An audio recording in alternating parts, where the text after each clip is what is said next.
দুপুর বন্ধুরা, রান্নাটা জাস্ট শেষ করলাম।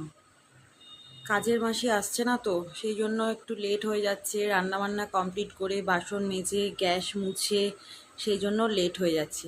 তো চলো কি কি রান্না করেছি। সকালে তো একটা ভিডিও তোমাদেরকে শেয়ার করেছি যে আমি আজকে কি কি রান্না করব রেসিপি, কিন্তু রান্নাটা করে কেমন লাগলো সেটা তো অবশ্যই তোমাদেরকে জানাতে হবে। চলো দেখাই কি কি রান্না করেছি আজকের মেনু লাঞ্চে। এই দেখো, পার্শে মাছের ঝোল। পার্শে মাছের ঝোল সকালেই করব বলে দিয়েছি।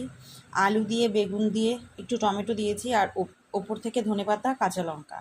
আর এইটা হলো মাছের মাথার চচ্চড়ি, আলু দিয়ে করেছি।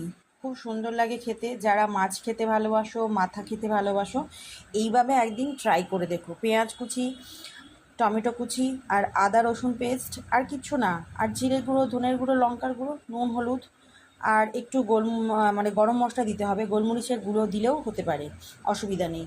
এইটা করেছি। আর আছে ভাত, সাথে ভাত আছে। আর কিছুই রেসিপি নয়। তো তোমরা টাইম মতন লাঞ্চ করে নিও। রান্না করতে রোজ দিনই লেট হয়ে যাচ্ছে, বুঝলে তো। টাইম মতন তোমরা কিন্তু অবশ্যই লাঞ্চ করে নিও। আর আমার ভিডিওগুলো কিন্তু তোমরা কেমন লাগছে জানিও। ভালো থেকো, সুস্থ থেকো, সারাদিনটা সবার ভালো কাটুক। টাটা।